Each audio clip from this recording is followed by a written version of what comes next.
คณะบริหารงานพรรคแขวงอุดมไซนำโดยสหายบุญคงล่าเจียมพร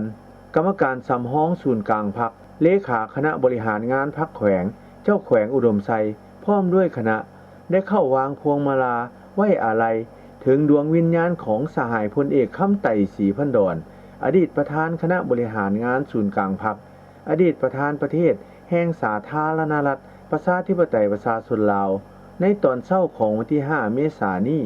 ที่หอประชุมแห่งชาตินครหลวงเวียงจันทน์สหายบุญคงล่าเจียมพรได้เซ็นคำไว้อาลัยที่มีเนื้อในว่าคณะพรรคองค์การปกครองแขวงสมาชิกพรรคพนักงานรัฐกรทหารตำรวจตลอดฮอดประชาชนบรรดาเผ่าชาวแขวงอุดมไซสุดที่โศกเศร้าเสียดายและอาลัยอาวรณ์ต่อการจากไปอย่างบ่มีวันคืนกลับมาของสหายพลเอกคำไต่ศรีพันดร